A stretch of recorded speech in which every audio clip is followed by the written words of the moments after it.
Hey, it's Mindy with Astrology by Love. Thanks for hanging out with me today. I'm going to be talking about the rock, Dwayne Johnson. Yes, one of the faves. So if you want to follow along, you can go to astro.com. Y'all can see that right there. And the rock's birthday is May 2nd, 1972. He was born in Hayward, California. That's in Mariposa County. Hayward is Hayward, and his birth time is 6:02 p.m. So I'm out of town traveling right now. I have a banker friend who printed this for me on their printer. It's in black and white. I'm doing what I can. So I appreciate y'all hanging with me today. So when I first looked at the rock's chart, the first thing I saw was his T-square between Moon, Pluto, and his Venus-Mars conjunction. So here is the Moon, and then we've got Pluto, and then we have this Venus-Mars conjunction right here. And so it forms this T-square. So that's the triangle. A T-square refers to two planets or points on a chart that are opposite and then another planet in the middle. So it's causing two 90-degree angles, and that's called a T-square. So I noticed that, and then I also, his sun is in the 7th house.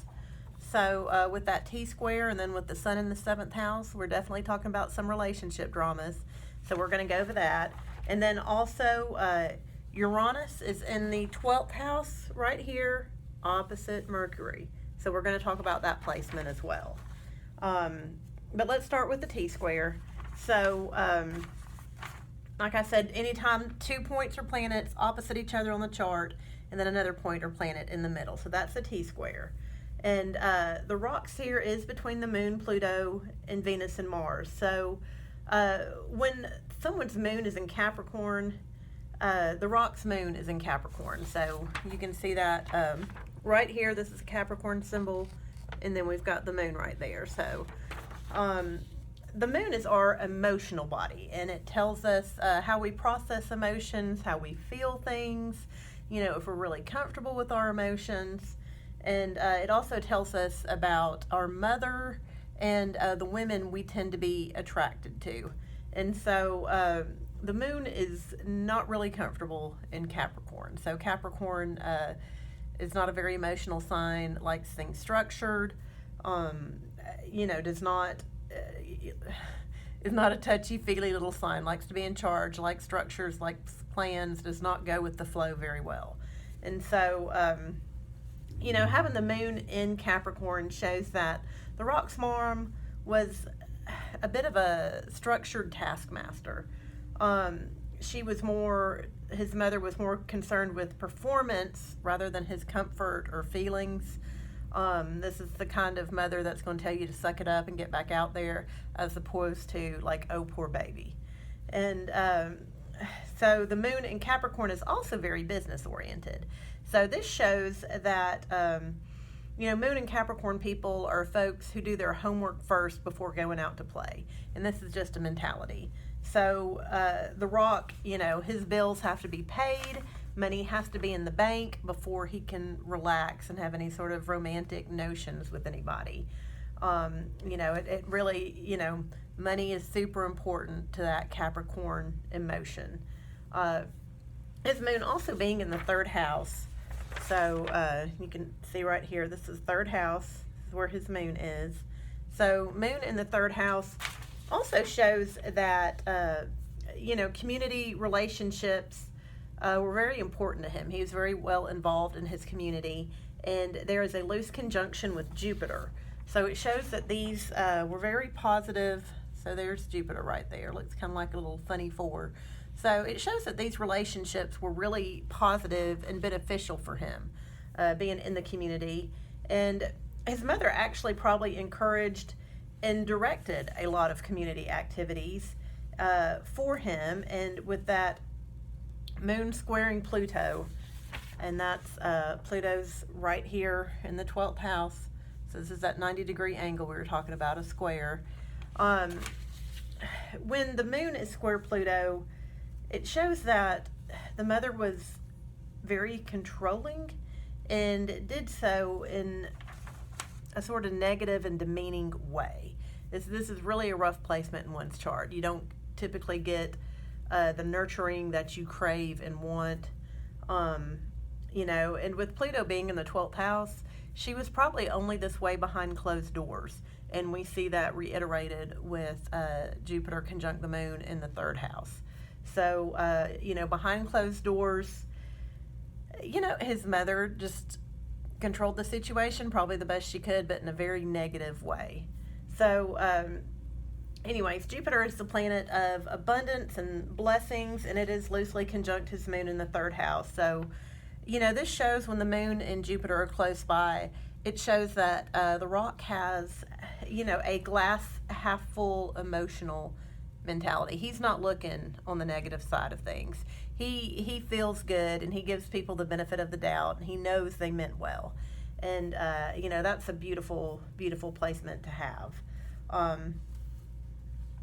It also shows, with Jupiter in the 3rd house, it also shows his mother was probably thought highly of in the community.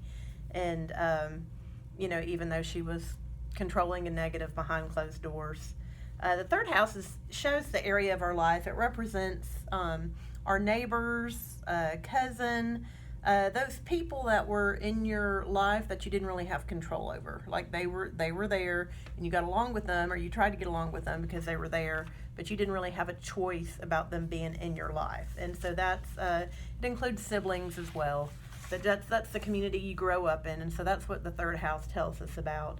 The 12th house, which is where the Pluto was, it's the house of endings. It's the house of mysteries. It's things that go on behind closed doors, and so that's why stuff that the public is not privy to. So this includes like sleeping, sex. It rules traditional institutions as well, like hospitals, jails, convents, stuff where you typically don't see what's going on behind closed doors. That's what the 12th house is about. And so anyways, the reason, like I said, the square between the moon and Pluto, it's a negative sort of friction. So, and Pluto can typically be a planet about obsession and control. And so that's why I'm thinking the rock's mom was kind of a negative person behind closed doors, is because of all that. So, like I said, the square brings up negativity, tension, frustration. Sometimes it does eventually bring good, but it's about the roughest and most frustrating way to bring about good. So it's definitely a tension point, something you have to work on, lessons that have to be learned in this lifetime, or that you will continually be confronted with if you don't learn them. So, like I said, Pluto's the planet of control, obsession, and transformation. So, when Pluto's in the 12th house, it's really easy for the rock or anybody else with this placement to become addicted to drugs or sex. Things you don't see behind closed doors. Alcohol, anything. So, at the very, very least, I could see the rock being a very focused and intense lover because, sex is one of the things represented by the 12th house. So we've got Pluto in the 12th house, and then, like I said, it's square the moon, which is showing our emotional bodies, and then it's square Venus and Mars. And so, Venus and Mars are the male and female sides of our sexuality. So, at the very least, he's a very focused lover, but there's probably some frustrations there in the bedroom as well. A need for more than one lover can provide. It's a lot. So, anyways, let's go and talk about Venus and Mars. So, Mars, as I mentioned, is the masculine side of our sexuality.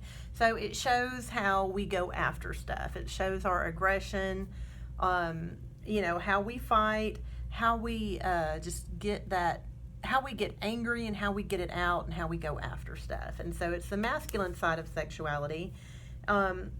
with Mars and Gemini, this is definitely a work smarter and not harder sort of Mars. So the rock really needs mental stimulation, and he goes after things he needs to conquer. He needs to learn. He's not going to be doing the same old with Mars and Gemini. You've got to have different. You've got to have it going all the time. And Gemini's an air sign. It's ruled by Mercury, and Mercury's the planet that shows how we think. So also the rock's Mars is about 1.5 degrees from his Venus, which is also in Gemini. So the rock is not going to be he's not going to be impressed with bimbos or airheads. He needs a woman that's got a brain. He needs a woman that's got her stuff together. He's not going to be impressed with, some bimbo that's just out there that, I'm sure typically throws themselves at athletes. So he needs a smart woman that stimulates him mentally. Venus is the planet showing our feminine side of sexuality, as well as, Venus shows what a person thinks is beautiful, how they relax, what's luxurious. It also shows us about our money. So it's also how we receive love and affection. And in a man's chart, Venus and his moon show the kind of woman that he's attracted to. And like I said, the rock definitely needs someone smart and pulled together with his moon in Capricorn and his Venus in Gemini. So anyways, when the Mars and Venus are together in a person's chart, it shows that the way the person goes after something is in line with what he wants and how he receives it. So, I've said before, it's kind of like a law of attraction magnet. I've got a girlfriend, it seems like every guy she comes across has this Mars-Venus conjunction, and she calls it being selfish. She said, these are the most selfish lovers. And I don't know that that's really the case, but if you're able to go after something and get it, you just kind of expect that. Like, I want this, and this is how it comes, and I'm able to receive it. Like, it's truly a blessing. Her Mars and Venus are not conjunct, but people whose Mars and Venus are conjunct, they typically are good at getting what they want. So it's a really cool placement. And so the Rock, Dwayne Johnson's Mars and Venus are in his 9th house. And so, this shows that he is able to easily get and accomplish things, especially things that are related to 9th house matters. Now, the 9th house rules higher education, it rules higher spirituality, travels to foreign countries, things like that. And I know we are talking about a WWE wrestler. We're not talking about a scholar. Like, he doesn't have 10 PhDs. And so I kind of had to step back and I had to look at this. I was like, what's going on? So I did a little bit of research. I went to Wikipedia, and Wikipedia was talking about, his early upbringing, the Rock's childhood. It said in high school, he went to 4 different high schools.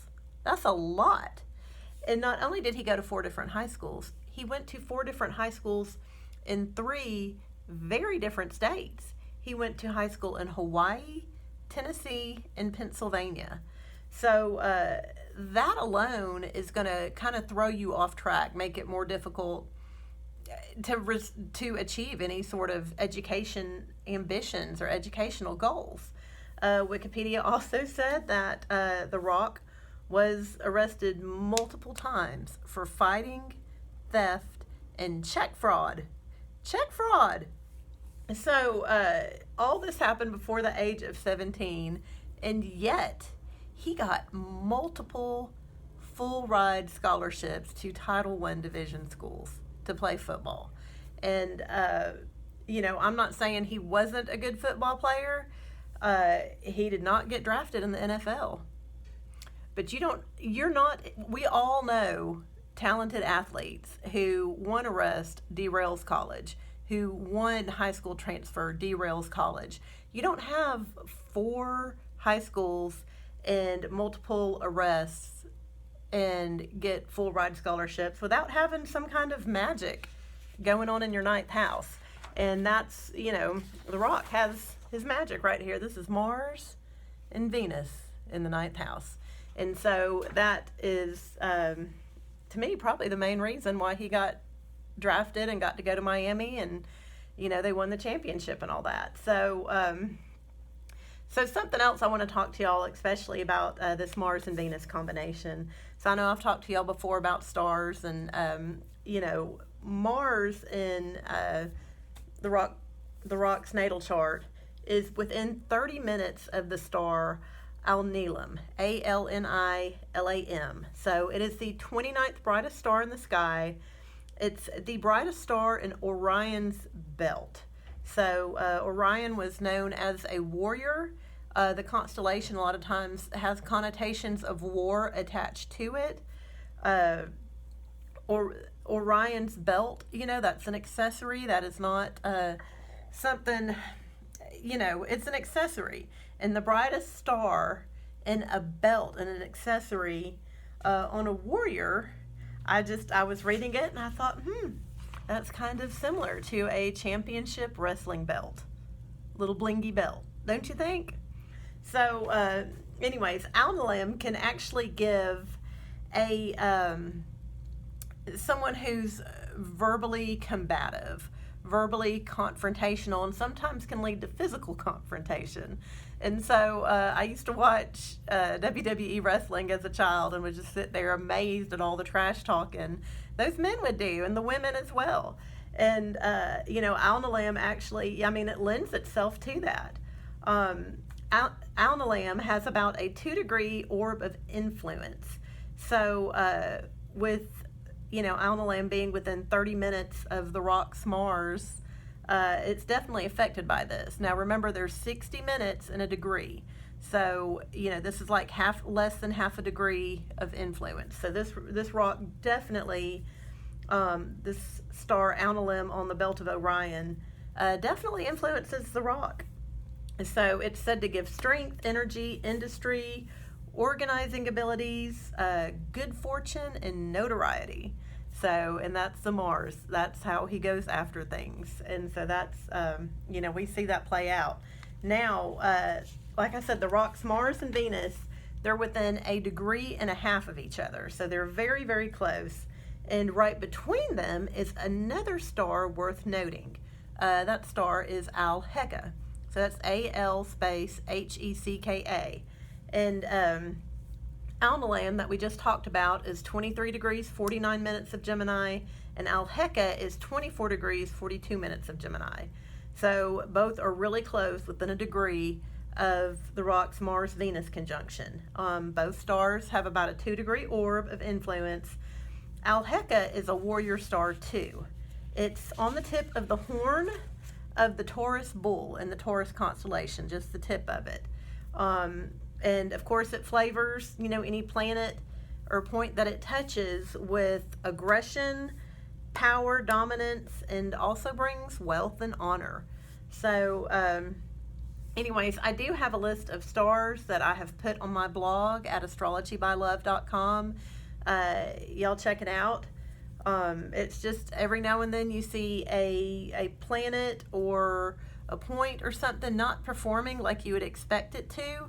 And that's when I kind of pull back and look at the stars and, okay, like what star is influencing this, and kind of throw in something different in there. So anyways, y'all can go and check out that list if you want. I'll leave the link to it below.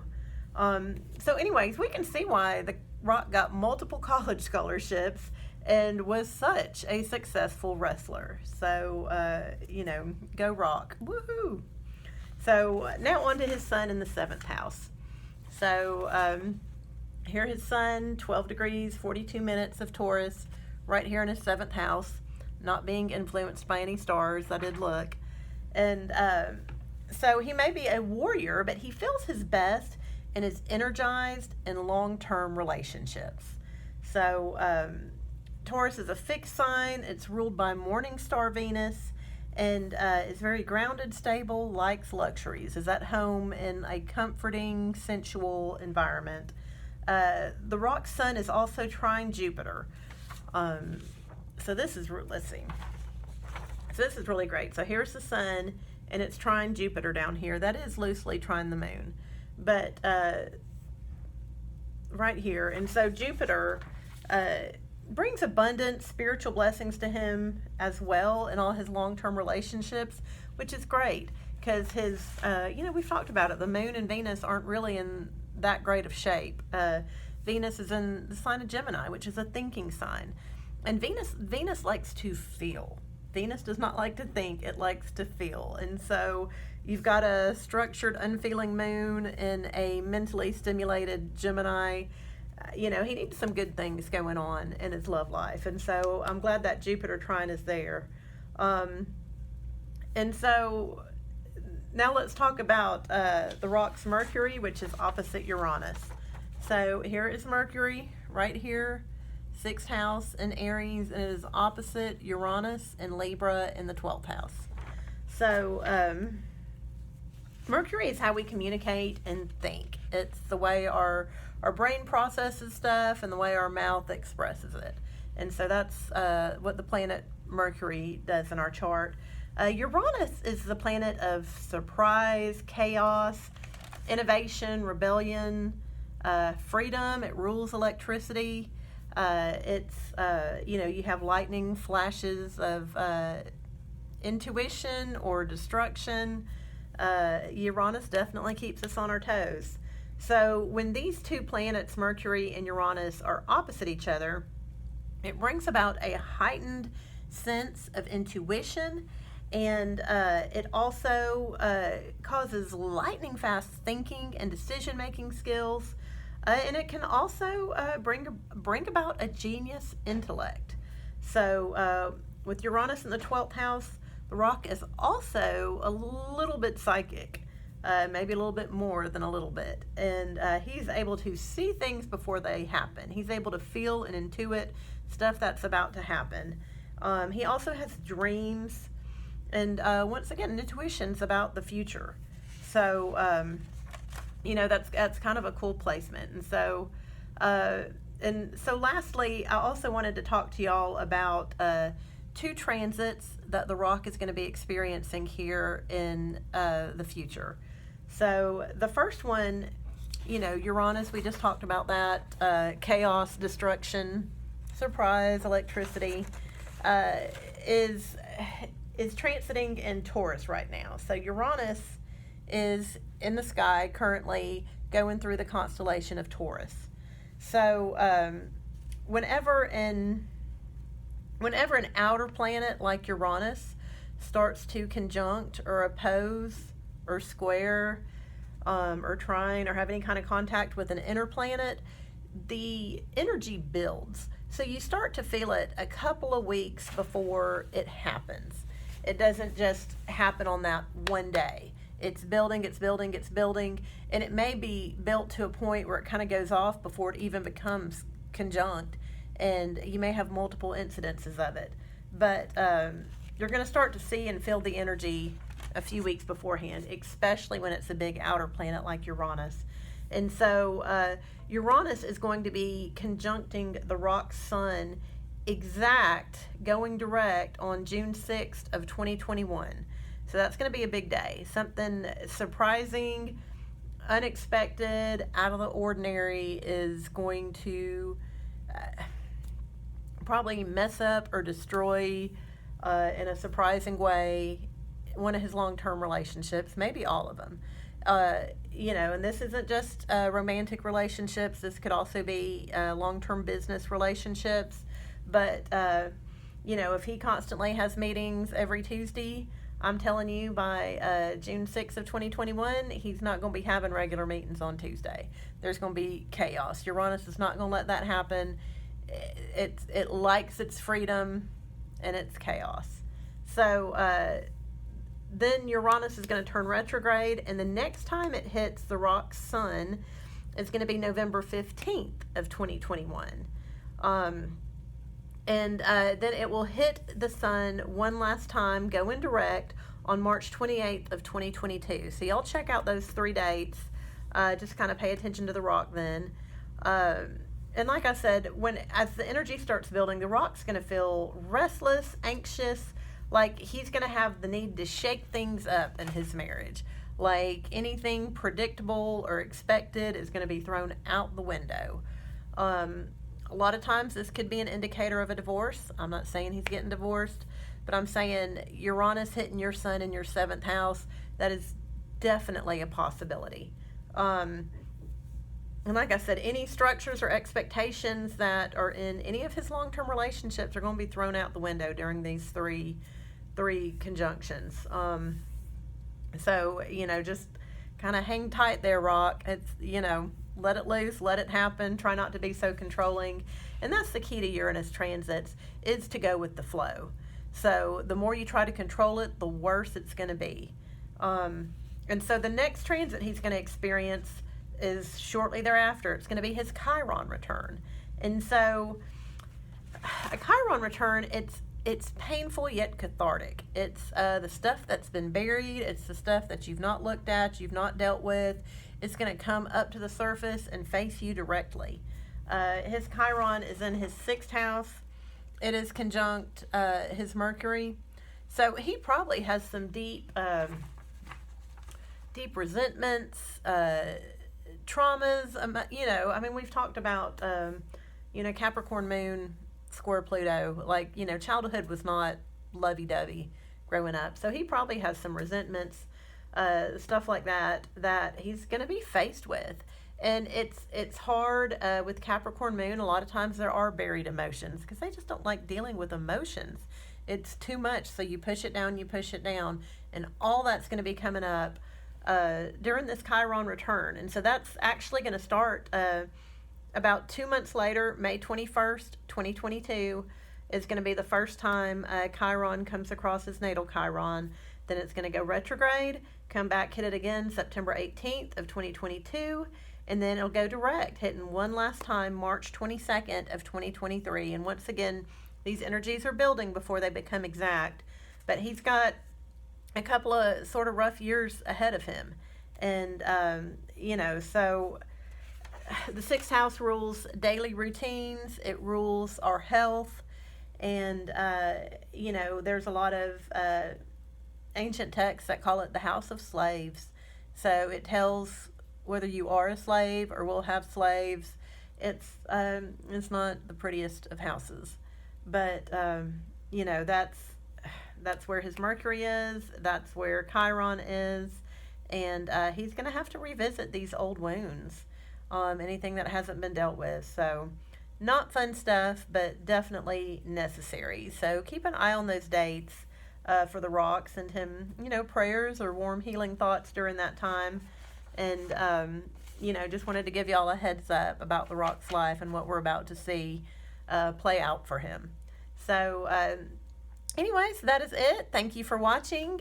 Please like and subscribe to my channel. Comment below which celebrities you'd like to see next.